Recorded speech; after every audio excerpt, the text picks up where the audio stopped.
Hi everyone, welcome to Defense Measures. And today we are going to discuss about why Spain blocks a ship which is going to Israel from India, and why Spain is against Israel and become the pro Palestine. हम जैसे कि आप सब ये thumbnail देख पा रहे होंगे कि स्पेन ने चाइना से जाते हुए एक इजराइल की शिप को रोक लिया। इजराइल जाते हुए एक शिप को रोक लिया है जो कि एक्सप्लोजिव लेकर जा रही थी, और इन्होंने उस शिप को ब्लॉक कर लिया। और अब पहले तो इन्होंने उस शिप को डिनाई किया कि हम आपको पोर्ट पे जगह नहीं देंगे, आपने एक्सप्लोजिव कैरी किए हैं जो कि आप इसराइल लेकर जा रहे हैं। तो जैसे कि आप सभी ये स्पेन की लोकेशन देख सकते होंगे, तो ये रहा स्ट्रेट ऑफ जिब्राल्टर। तो यहाँ से वो शिप जा रही थी। तो इन्होंने, अब देखिए, तो शिप को रिफ्यूलिंग या फिर मेंटेनेंस की ज़रूरत होती है, तो इन्होंने उसको पोर्ट पे डॉक करने से मना कर दिया, एंड इन्होंने बोला कि हम कोई जगह नहीं देंगे क्योंकि ये शिप इसराइल में जा रही है। तो ऐसा क्यों हो रहा है हम जानेंगे इस वीडियो में, क्यों स्पेन मतलब कि इतना ज़्यादा पैलेस्तीन के सपोर्ट में है सबसे ज़्यादा। अगर यूरोपियन यूनियन में कोई मतलब आवाज़ उठाता है पैलेस्तीन के सपोर्ट में, तो वो स्पेन है। स्पेन क्यों इसराइल के खिलाफ है, क्यों वो मतलब ये शिप्स वगैरह, अभी अभी इन्होंने जर्मनी की भी एक शिप यहाँ से स्पेन जा रही थी जो कि आर्म्स लेकर जा रही थी, उसको भी रोका था। तो आज हम पूरा जानेंगे कि ऐसा ये क्यों कर रहे हैं।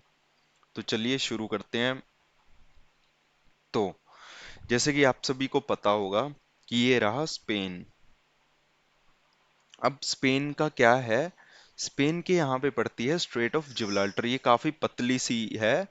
तो मतलब स्पेन यहाँ पे मतलब बहुत ज्यादा मतलब कंट्रोल करता है, बहुत ज्यादा उसकी नेवी यहाँ पे एक्टिव रहती है। तो वो अगर कोई मतलब उसकी परमिशन के बिना अगर यहाँ से, बाकी नॉर्मल शिप्स तो घुसती रहती है, बट अगर उसे पता लग जाए कि कोई शिप मिडिल ईस्ट वाले रीजन में यहाँ से आर्म्स लेकर जा रही है, एक्सप्लोजिव लेकर आ रही है, और स्पेशली वो इसराइल को देगी, तो वो मना कर देता है।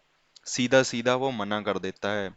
तो यही एक शिप जो कि चेन्नई से चली थी, तो वो ये वाला रूट जो कि हमारा ट्रेडिशनल रूट है, सुएज कनाल, रेड सी, फिर सुएज कनाल, फिर उसके बाद मेडिटेरियन सी, देन वो इसराइल चली जाती, ये वाला रूट ना लेकर। क्योंकि we all know about the Houthi rebels, Houthi rebels ने यहाँ पे कितना टेरराइज किया हुआ है। तो कि कोई भी रिस्क नहीं लेना चाहता था, कोई भी बड़ी कंपनी अब रिस्क नहीं लेना चाहती है, तो उन्होंने ये वाला रूट चुना जो कि काफी लंबा था एंड काफी कॉस्टली था, क्योंकि एक्सप्लोजिव थे। तो एक्सप्लोजिव को अब प्रोटेक्ट भी तो करना है। अगर मान लीजिए वो ये वाला रूट लेते, ये वाला रूट नंबर वन लेते, if they take route one, then Houthi rebels may be attack them और हाईजैक देम। तो अगर उनके पास ये सारा एक्सप्लोजिव आ जाता, तो वो तो इसका और हार्श तरीके से यूज करते। सो अब इस शिप ने, जो कि एक्सप्लोजिव लेकर जा रही थी, इस शिप ने ये वाला रास्ता लिया। देन आगे जाके क्या होता है, जब ये पहुंचती है यहाँ पे स्ट्रेट ऑफ जिब्राल्टर पे, देन स्पेन स्पेन ने सीधा सीधा डिनाई कर दिया, सीधा बोला अब देखिए, शिप ऑलरेडी इतना बड़ा रास्ता तय करके आ रही है, इतना बड़ा रास्ता तय करके आ रही है, तो it is obvious that it needs refuelling, उसको रिफ्यूलिंग चाहिए। बट स्पेन यहाँ पे उसको रिफ्यूलिंग चाहिए, मेंटेनेंस चाहिए, क्योंकि इतना लंबा रास्ता अगर वो तय करके आ रही है, तो उसको refuelling and maintenance is necessary. But Spain denies, Spain ने बोला कि हम ब्लॉक करेंगे, हम कोई शिप यहाँ पे, ना तो हम पोर्ट पे किसी शिप को मेंटेनेंस के लिए खड़े होने देंगे, ना हम आगे जाने देंगे। सो ये सारा मसला हुआ यहाँ पे। तो ऐसा ये क्यों कर रहे हैं मैं आपको बताता हूँ, क्योंकि ये स्पेन का मानना है कि यहाँ पे ऑलरेडी बहुत ज्यादा टेंशन है, यहाँ पे मिडिल ईस्ट में बहुत ज्यादा टेंशन है, और आप मतलब कि उनको एक्सप्लोजिव देकर, उनको वेपन्स देकर और ज्यादा टेंशन को बढ़ा रहे हैं, आग में घी डालने का काम कर रहे हैं। सो स्पेन मतलब काफी ज्यादा खिलाफ है इसराइल के, जैसे कि उन्होंने वॉर क्राइम वगैरह कुछ कुछ हमारे पास न्यूज सामने आई है। तो स्पेन काफी ज्यादा खिलाफ है, काफी ज्यादा निराश है, और वो पैलेस्तीनियन को एक मतलब उसके लिए एक सॉफ्ट साइड है। तो डेट्स वाई स्पेन ने मतलब डिनाई कर दिया, जो कि चेन्नई से जा रही थी। बाकी अगर इंडिया से इसका कोई नहीं है, ये मतलब हर देश के साथ ऐसा कर रहा है। इसका इंडिया के साथ कोई मतलब वो लेना देना नहीं है कि सिर्फ इंडिया की शिप रोक दी है। ये हर देश का शिप रोक रहा है जो भी अगर एक्सप्लोजिव लेकर, आर्म्स लेकर इजराइल जा रहा है। सो अब आई होप मैंने आप सभी को बता दिया कि शिप यहाँ से चेन्नई से चली थी, देन उसने ये वाला रास्ता लिया और यहाँ पे उसको रोक लिया बाय स्पेन। यहाँ पे स्पेन है, तो यहाँ पे स्पेन ने इसको रोक लिया। तो ऐसे ही कुछ टाइम पहले जर्मनी से भी एक शिप जा रही थी Israel, that is also blocked by Spain, because वो भी हथियार लेकर ही जा रही थी। तो ये जो भी मतलब ये बोल रहे हैं कि हम एक्सप्लोजिव आर्म्स ये सारा जाने नहीं देंगे इसराइल में, बिकॉज इसराइल ऑलरेडी काफी ज्यादा टेंशन क्रिएट कर रहा है मिडल ईस्ट में, एंड ये एक मतलब बहुत ज्यादा बड़ी वॉर हमें देखने को मिल सकती है। इसका ये मानना है फ्यूचर में हमें बहुत ज्यादा वॉर देखने को मिल सकती है अगर इन्होंने मतलब इतने ज्यादा एक्सप्लोजिव एंड आर्म्स इकट्ठे किए, तो इसीलिए। तो आई होप ये हमने स्पेन की लोकेशन हम सभी को पता चली गई हुई, ये इसकी कैपिटल है मैड्रिड, देन इसके इस साइड फ्रांस लगता है, देन ये पोर्चुगल। अब देखिए स्पेन की capital V all no Madrid है। अब इनके रिश्तों में खटास तब आनी शुरू हुई जब मतलब कि पेड्रो सैंचेज जो इनका मतलब पीएम थे, उन्होंने मतलब भाषण देने शुरू किए जो कि पैलेस्तीन के सपोर्ट में थे बट इजराइल के खिलाफ थे।